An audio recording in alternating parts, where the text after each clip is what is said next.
mentioned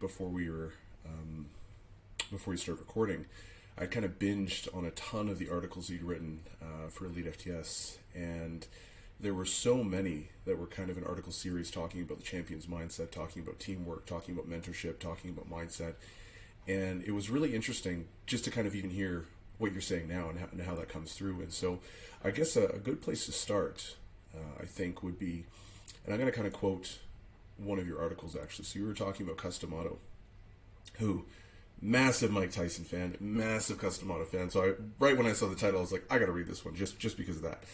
So I'm going to read an excerpt where it says, "The champion and coward stand under the same bright lights and feel the same butterflies in their stomach. The champion uses the butterflies as fuel to dominate their opponent. The coward succumbs to their weight and is consumed by anxiety."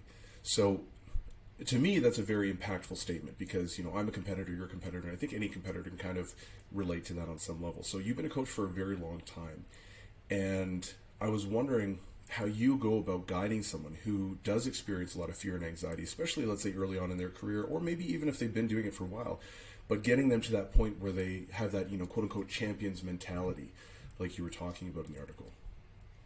It's just letting them see, at least for me, getting them to experience it and not just because, let's see, I guess I need to talk about this and explain this with another story.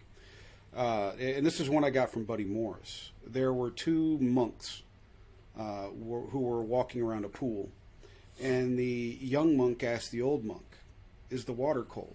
And the old monk throws him in. And the young monk gets out, and he is just absolutely livid. He said, "I asked you if the water was cold. I didn't ask you to throw me in." And he goes, "Well, how am I to know what you think is cold? When I drink tea, I drink tea. When you drink tea, you drink tea. When I drink tea, you don't drink tea. And when you drink tea, I don't drink tea. I do not know what you think is cold, and you do not think you do not know what." You get what I'm saying right there. My caffeine apparently is running out for the length of that story. But just basically getting people into those situations and talking about them afterwards. You're going to have anxiety. These things are going to be happening anyway. It's get out there, do it, and then let's talk about it afterwards. And let's find, and I think the mentorship part is crucial to make sure that the mentor doesn't try to demean and demote, but try and build the person up and come at it from that aspect. I've had both types of mentors, and if it weren't for the build-up people, I probably wouldn't be here. I probably would have gotten out of it a long time ago. But just looking for that. So, and then how do we do that? Okay, great. So then it would be find what the person did right, build upon that. Okay, hey, you know what? You got out there in front and you had your whistle. Fantastic. Now let's do it a different way for this point. Let's do it a different way for that point. So getting them to understand that these challenges aren't as great as what you think they might be. That a challenge is just a challenge, and we need to be able to go and do that. And sometimes what the challenge of getting up in front of the group may be too much for that individual, and maybe they don't need to be doing this, and that's okay. But there's also other aspects, because there's other things that we could do about that, right? We could go and we could try and get them some public speaking experience. I don't know if it's still a thing, but there used to be this thing called Toastmasters, right? Where it was, you get up in front of people, learn how to, you should learn how to get up in front of people and talk and give a toast. And that gives people more confidence and things like that, so that you've been in front of the groups and you've done it. And I say the same thing for people who are getting ready to go give a lecture for the first time, and I see that they're really nervous. But that's not saying that I don't get nervous too. There's people that will tell you, it's like, dude, Brian Mann went to the bathroom 14 times before he gave his talk. Yes, I did.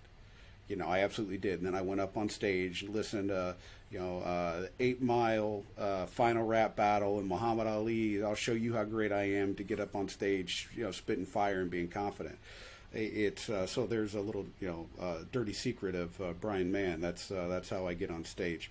But it's just try and approach them and let them experience those things and be the mentor that's there to help them along.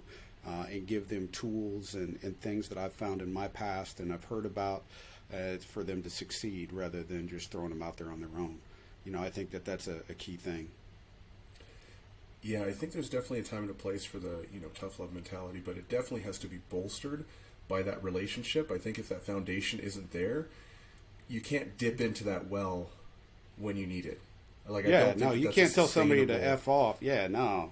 Yeah. No, that you're just going to be driving people away. And that's not what we need. I mean, shoot, look at England right now with their, what are they called, canonliers or something like that. They've got 38,000 bells that need to be chimed for Charles's coronation, and they've only got 30,000 people who are trained to do it. So what's down there in a fall of 8,000 people? You can't go around and dog cuss people and be mean to them all the time, especially in a profession where to have a living wage is a huge thing. We're always underpaid. So why do you want to demean somebody and give them one more reason why they wouldn't want to do this job, man? To me, it's ridiculous. You're driving people out of the field rather than allowing people to gain. And some people will come back at me, well, maybe the field needs to shut down if people aren't having living wages. Maybe not. That I'm not one to say. But I can say that quality of life is a huge thing, and having a good working in non-hostile working environment is a good thing as well. But there is a time and a place for everything, man. If somebody's messing up, sometimes you just got to drop the hammer and let them know that you're messing up. Yeah, exactly. And that's kind of what I was saying, right? Like, I think that you can do that if you've already built up that relationship. Because you never do that. So the fact that you're doing that tells them, holy fuck, I messed up. I really need to do something, and you use it very strategically. Like, it's funny how that kind of developmental process occurs, actually, because I was talking about this with one of my athletes not too long ago who I've been coaching them for almost 5 years now, and we've become very close friends, actually, and we were chatting about it. And when they first started working with me, they were hyper nervous, super self-critical, like did not have a lot of confidence, just kind of, checked off all the boxes for not being a very good mental athlete. And, it's just that graded approach, like you said, kind of building people up over time, finding the wins, getting them to recognize their wins is a huge one, and then constantly being like, hey, you can do this, you can do this, you can do this, and almost like brainwashing them. Right? and then over time they start to see it themselves. And when they see that vision, then it's like, boom, things just take off, because now they have so much intrinsic purpose. And it's really cool to see that kind of transformation happen, because it doesn't happen overnight. Like, I mean, it's literally taken years for this particular individual, right? And I think that's kind of similar with a lot of people. Like, I don't know many people who just come right out of the gate incredibly confident, because then I almost think that that's just sort of feigned arrogance, It's like it's unearned, right? Yeah, no, I wouldn't be here if there weren't other people who had confidence in me, because I didn't have confidence in myself. Mm-hmm. I can give two exact examples that I still go back to when days get tough.